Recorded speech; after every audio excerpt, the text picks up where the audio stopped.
Saya dari kelas 12 IPS 3.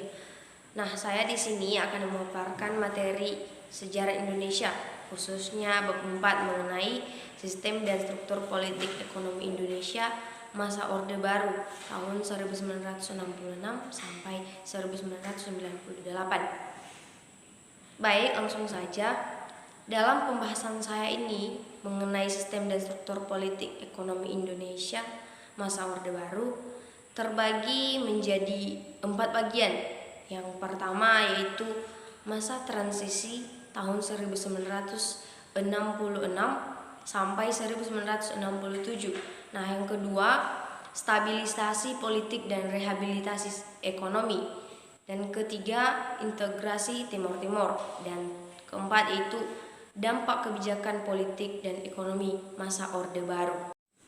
Nah, saya di sini akan menjelaskan materi mengenai bagian ke-1, yaitu masa transisi tahun 1966 sampai 1967.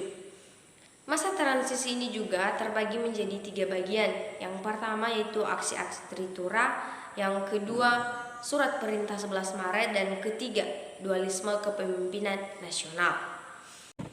Baik, langsung saja kita masuk pada pembahasan. Pada masa transisi ini, pasca kemerdekaan Indonesia kembali dihadapkan pada banyak pergolakan. Sejarah Indonesia pasca kemerdekaan dapat dirunut berdasarkan garis waktu atau timeline yang terjadi sepanjang masa perjuangan setelah kemerdekaan. Pertengkaran 1960-an merupakan masa transisi di Indonesia, di mana terjadi pergantian kepemimpinan dari Insinyur Soekarno kepada Jenderal Soeharto, atau kita mengenalnya dengan sebutan Orde Baru. Pergolakan politik terbesar yang terjadi dimulai ketika 7 perwira senior TNI tewas pada 30 September 1965 dengan dugaan dibunuh oleh pemberontakan PKI. Nah, mungkin teman-teman semua bertanya-tanya, apa itu PKI? Nah, PKI itu ialah Partai Komunis Indonesia, disingkat dengan PKI, yang berarti sebuah partai politik di Hindia Belanda yang telah bubar. PKI adalah partai komunis non-penguasa terbesar di dunia setelah Uni Soviet dan Tiongkok, yang pada akhirnya dihancurkan pada tahun 1965 dan dinyatakan sebagai partai terlarang pada tahun selanjutnya. Baik, teman-teman semua, seperti yang kita ketahui tadi bahwasanya masa transisi ini terbagi menjadi 3 bagian, yang dimana salah satunya yaitu yang pertama tadi, 1 aksi-aksi Tritura. Nah, mungkin sebagian dari teman-teman masih belum tahu apa itu Tritura. Tritura itu ialah singkatan dari Trituntutan Rakyat, yang berarti 3 tuntutan kepada pemerintah yang diserukan para mahasiswa yang bergabung dalam Kesatuan Aksi Mahasiswa Indonesia yang disingkat dengan kalimat KAMI.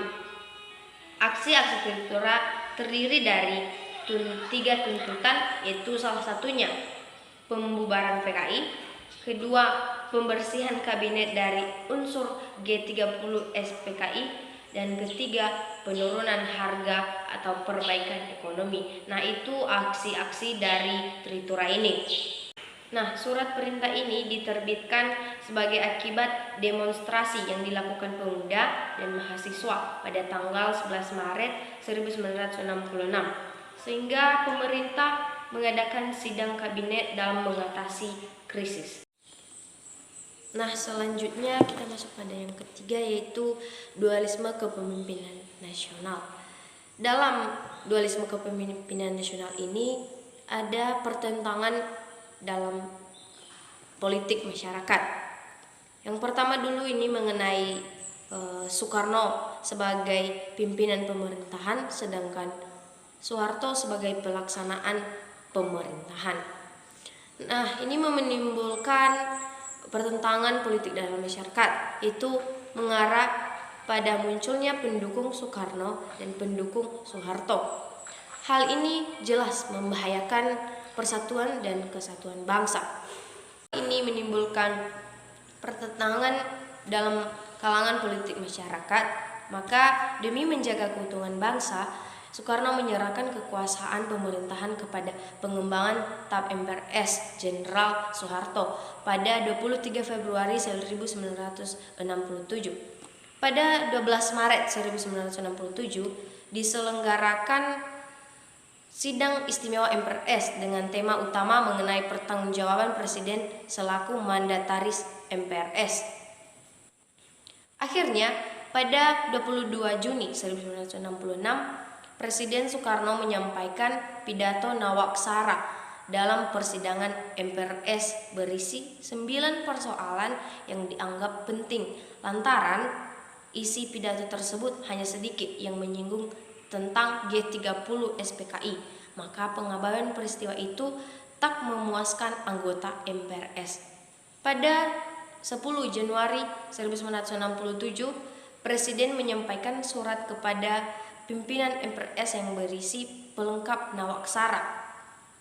Setelah membahas Nawaksara pada 21 Januari 1967, pimpinan MPRS menyatakan bahwa Presiden telah alpa dalam memenuhi ketentuan konstitusional. Sehingga pada 22 Februari 1967, tepat pukul 19.30, Presiden Soekarno membacakan pengumuman resmi pengunduran dirinya. Maka 12 Maret 1967, Jenderal Soeharto dilantik menjadi pejabat Presiden Republik Indonesia oleh Ketua MPRS Jenderal Abdul Haris Nasution. Setelah setahun menjadi pejabat Presiden, Soeharto dilantik menjadi Presiden Republik Indonesia pada tanggal 27 Maret 1968 dalam sidang umum VMPRS. Melalui TAP MPRS tadi, Jenderal Soeharto dikukuhkan sebagai Presiden Republik Indonesia hingga terpilih Presiden oleh MPR hasil pemilu. Pengukuhan tersebut menandai berakhirnya dualisme kepemimpinan nasional dan dimulainya Orde Baru. Baik, sekian yang bisa saya jelaskan dari masa transisi 1966 sampai 1967. Apabila ada kesalahan, mohon dimaklumi. Baik teman-teman semua, saya akan melanjutkan tentang materi stabilisasi politik dan rehabilitas ekonomi. Dan sebelumnya, perkenalkan nama saya Ampunia. Saya berasal dari 12+3. Baik, langsung saja kita masuk dalam materi, yaitu bagian B.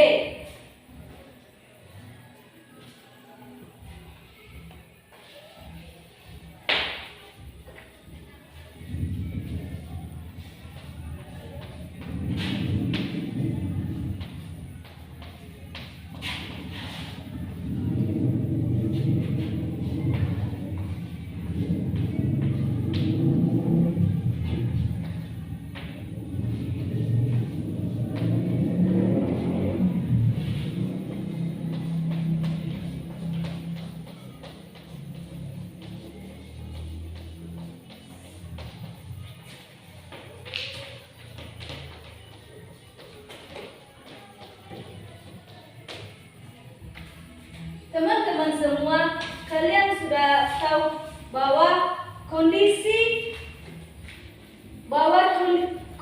politik dan ekonomi sebelum masa Orde Baru sangat tidak stabil.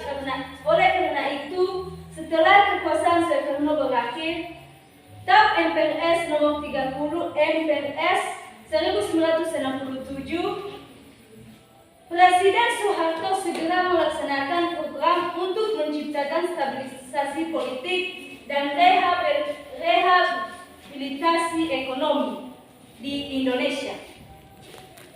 Adapun langkah yang dilakukan Orde Baru yaitu untuk menciptakan stabilisasi politik dan ekonomi dengan membuat kebijakan politik luar negeri, membuat kebijakan politik dalam luar negeri, dan rehabilitasi ekonomi. Kita bahas satu persatu ya. Untuk menciptakan stabilisasi politik yaitu satu, langkah yang pertama pertama dilakukan oleh pemerintah Orde Baru yaitu membuat kebijakan politik luar negeri. Kita sudah membahas pemerintahan Presiden Soekarno menerapkan politik luar negeri yang condong ke blok komunis atau disebut blok timur. Hal ini dinilai secara menyimpang. Pancasila dan Undang-Undang Dasar 1945. Oleh karena itu, pemerintah Orde Baru ini menerapkan politik Indonesia yang bebas aktif. Artinya, Indonesia tidak condong ke blok manapun. Untuk menerapkan politik luar negeri yang bebas aktif, yaitu Indonesia melakukan 3 upaya, yaitu yang pertama, mengakhiri konfrontasi dengan Malaysia. Teman-teman semua, kalian masih ingat kan? Pada masa demokrasi terpimpin, hubungan Indonesia dengan Malaysia kurang baik. Pada masa Orde Baru, hubungan tersebut berusaha diperbaiki melalui pertemuan antara Menteri Luar Negeri Indonesia Adam Malik dengan Menteri Malaysia Tun Abdul Razak. Pada tanggal 29 Mei 1966,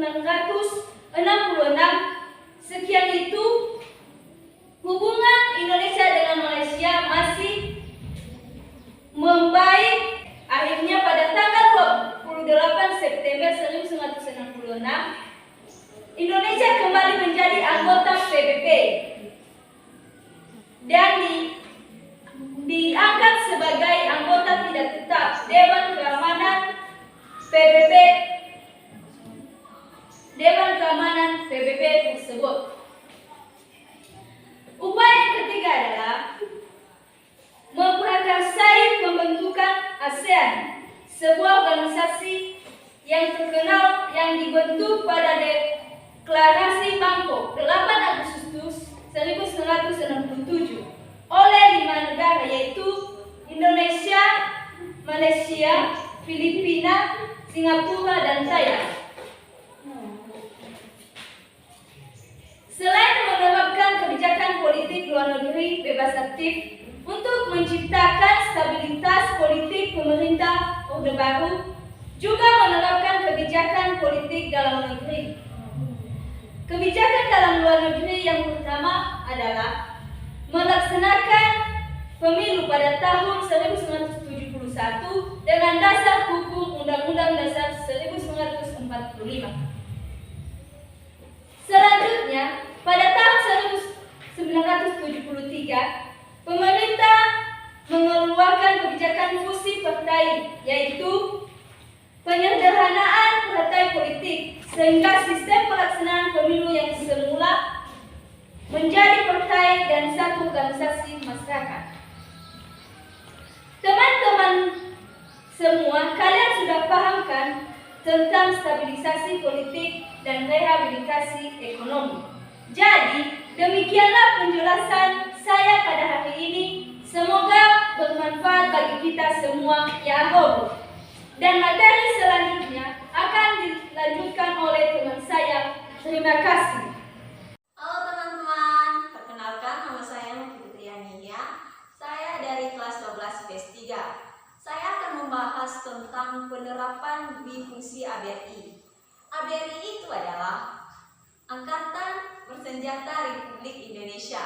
Yang dimaksud dengan dwifungsi adalah gagasan yang diterapkan oleh pemerintah Orde Baru yang menyebutkan bahwa Angkatan Bersenjata Republik Indonesia, terutama Tentara Nasional, Angkatan Darat, dwifungsi memiliki 2 tugas, yaitu yang pertama, menjaga keamanan dan ketertiban negara. Yang kedua, memegang kekuasaan dan mengatur negara. Konsep dari dwifungsi ABRI ini adalah jiwa tekad dan semangat pengabdian ABRI untuk bersama-sama dengan kekuatan perjuangan dengan memikul tugas-tugas dan tanggung jawab perjuangan bangsa Indonesia. Fungsi memiliki 2 fungsi sebagai pusat kekuatan militer dan di bidang politik. Kita bahas satu persatu. Yang pertama, fungsi utama ABRI sebagai kekuatan militer Indonesia memang tidak dapat dikesampingkan karena peran ABRI dalam bidang politik terlihat lebih disignifikan seiring dengan diangkatnya Presiden Soeharto oleh MPRS pada tahun 1968. Fungsi yang kedua yaitu fungsi ABRI di bidang politik. Pada masa Orde Baru yang mengatasnamakan dwi fungsi ABRI ini adalah salah satunya adalah ditempatkannya militer di DPR, MPR, serta DPD tingkat provinsi dan kabupaten. Kita masuk pada materi baru yaitu rehabilitas ekonomi Orde Baru. Rehabilitas ekonomi Orde Baru adalah memberi kesempatan bagi para investor asing untuk berinvestasi di Indonesia. Program rehabilitas ekonomi Orde Baru adalah mengutamakan masalah perbaikan ekonomi rakyat di atas segala soal-soal nasional yang lain, termasuk soal-soal politik. Prioritas pertama yang dilakukan pemerintah untuk stabilitas ekonomi adalah mengurangi atau mengendalikan hiperinflasi dengan menyusun APBN berimbang. Sekarang kita masuk pada kebijakan pembangunan Orde Baru. Tujuan perjuangan Orde Baru adalah menegakkan tata kehidupan bernegara yang didasarkan atas kemurnian pelaksanaan Pancasila dan Undang-Undang Dasar 1945. Pembangunan nasional adalah suatu rangkaian upaya pembangunan yang berkesinambungan yang meliputi seluruh kehidupan masyarakat, bangsa, dan negara. Tujuan nasional yaitu tercantum dalam pembukaan Undang-Undang Dasar 1945, yaitu melindungi segenap bangsa Indonesia dan seluruh tumpah darah Indonesia, meningkatkan kesejahteraan umum, serta mencerdaskan kehidupan bangsa, melaksanakan ketertiban dunia berdasarkan kemerdekaan, perdamaian abadi, dan keadilan sosial. Pemerintah Orde Baru berpedoman pada 3 konsep, yaitu yang pertama, pemerataan pembangunan dan hasil yang menuju pada terciptanya keadilan sosial bagi seluruh rakyat. Yang kedua, pertumbuhan ekonomi yang cukup tinggi. Yang ketiga, stabilitas nasional yang sehat dan dinamis. Pemerintahan Orde Baru menetapkan 8 jalur pemerataan, yaitu yang pertama, pemerataan pemenuhan kebutuhan pokok bagi rakyat. Yang kedua, pemerataan kesempatan memperoleh pendidikan dan pelayanan kesehatan. Yang ketiga, pemerataan pembagian pendapat. Yang keempat, pemerataan kesempatan kerja. Yang kelima, pemerataan kesempatan berusaha. Yang keenam, pemerataan kesempatan berpartisipasi dalam pembangunan. Yang ketujuh, pemerataan penyebaran pembangunan di seluruh wilayah tanah air. Yang kedelapan, pemerataan kesempatan memperoleh keadilan. Baik, demikian materi yang bisa saya paparkan, dan materi berikutnya akan dijelaskan oleh teman saya. Baik, pertama-tama perkenalkan nama saya Perhatian Dia. Di sini saya akan membahas tentang integrasi Timur-Timur. Baik, langsung saja kita masuk pada pembahasan, yaitu integrasi Timur-Timur. Integrasi Timur-Timur ke wilayahan Indonesia tidak terlepas dari kondisi politik internasional pada saat itu, yaitu perang dingin antara Blok Timur Uni Soviet dan Blok Barat Amerika Serikat. Dengan kekalahan Amerika Serikat di Vietnam pada tahun 1975, berdasarkan teori domino yang dipercayai oleh Amerika Serikat, kejatuhan Vietnam ke tangan komunis akan merembet ke negara-negara yang berada di sekitarnya. Hal tersebut membuat para elit Indonesia merasa khawatir. Nah, pada saat yang sama, di Timur Timur, yang pada saat itu masih menjadi wilayah koloni Portugis, sedang terjadi krisis politik. Krisis politik ini terjadi diakibatkan oleh kebebasan yang diberikan oleh pemerintahan baru Portugis, yaitu Jenderal Antonio de Spinola. Kebebasan ini dimanfaatkan oleh 3 partai besar. Kenapa saya katakan 3 partai besar? Karena di sini juga nantinya kita akan membahas 2 partai kecil lainnya. Nah, sekarang kita masuk pada 3 partai besar. Yang pertama, União Democrática Timorense atau disingkat dengan UDT, yang ingin merdeka secara bertahap. Yang kedua, Frente Revolution de Timor-Leste, independen atau disingkat dengan FRETLIN, yang radikal, yang ingin cepat-cepat merdeka. Yang terakhir, Asociación Popular Democrática de Timor-Leste, atau disebut dengan APODETI. Ketiga partai ini saling bersaing, bahkan sering terjadi perang saudara. Selain ketiga partai ini, pada tanggal 2 November 1975, Partai FRETLIN mengumumkan proklamasi Republik Timur Timur dengan presidennya yaitu Xavier do Amaral. Namun, proklamasi ini dianggap tidak sah karena tanpa persetujuan dari partai yang lainnya. Karena adanya partai ini, Partai UDT, APODETI, Kota, dan Trabalista melakukan pengumuman sendiri, yaitu Proklamasi Balibo. 4 partai ini pada tanggal 30 November 1975 di Kota Balibo mengeluarkan pernyataan bahwa mereka ingin bergabung di negara Republik Indonesia. Atas keinginan rakyat Timur Timur itu, Trabalista segera melakukan operasi yang dinamakan Operasi Seroja. Operasi ini diam-diam dibantu oleh Amerika Serikat yang tidak ingin Timur Timur jatuh ke tangan komunis. Bersamaan dengan operasi-operasi yang telah dilakukan, pemerintah dengan cepat-cepat segera mengeluarkan proses pengesahan Timur Timur.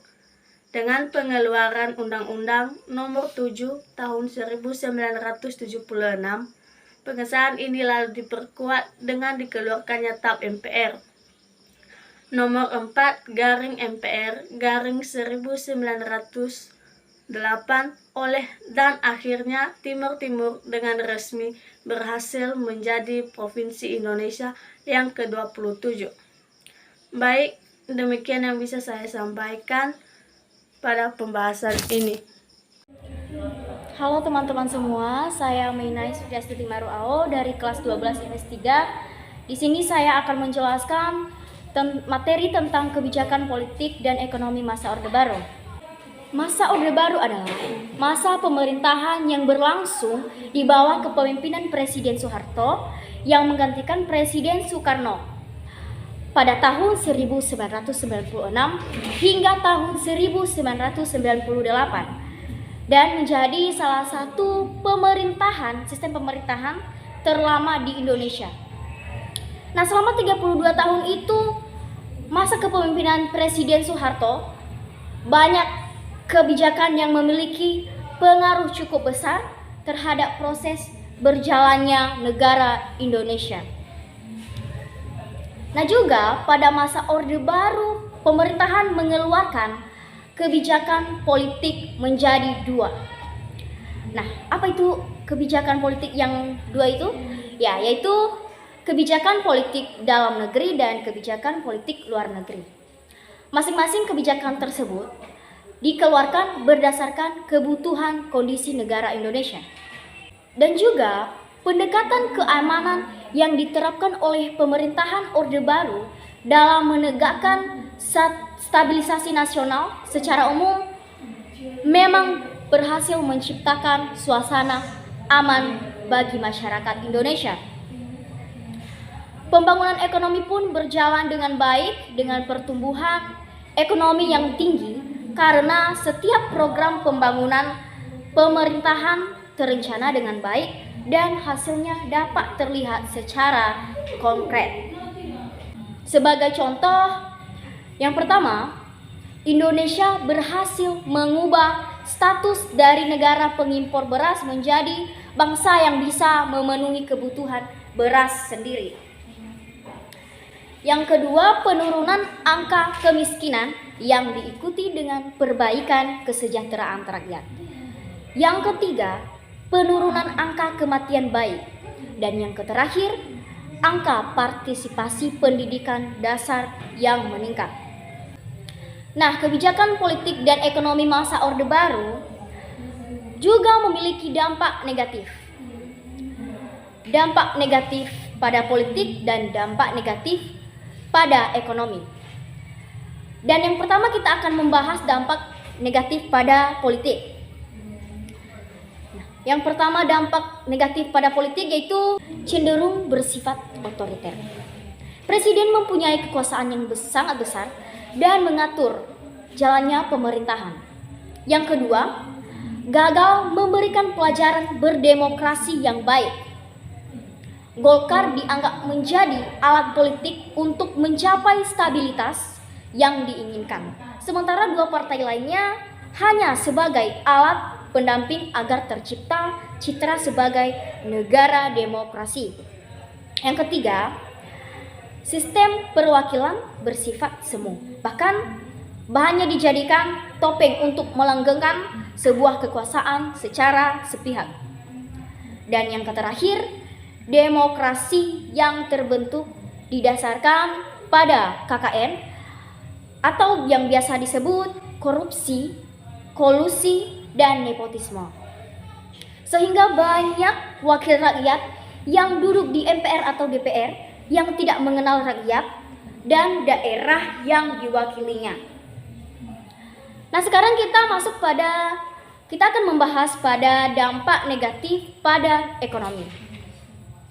Dampak negatif pada ekonomi yaitu ada 3. Yang pertama, terbentuknya mentalitas dan budaya korupsi para pejabat di Indonesia. Dan kedua, distribusi hasil pembangunan dan pemanfaatan dana untuk pembangunan tidak dibarengi kontrol yang efektif dari pemerintah terhadap aturan dana tersebut sangat rawan untuk disalahgunakan. Yang ketiga, pertumbuhan ekonomi tidak dibarengi dengan terbukanya akses dan distribusi yang merata sumber-sumber ekonomi kepada masyarakat, sehingga terjadi kesenjangan sosial dalam masyarakat di Indonesia. Nah, dari video ini kita bisa tahu mengenai kebijakan-kebijakan politik dan ekonomi yang terjadi pada masa Orde Baru. Semoga video ini bermanfaat bagi teman-teman semua. Apabila terdapat banyak kesalahan dari saya mohon maaf. Saya Mainai Supriyastuti Marual. Di sini saya akan pamit undur diri. Dan buat teman-teman semua, jangan lupa like and comment dan subscribe. Terima kasih, ya ahobo.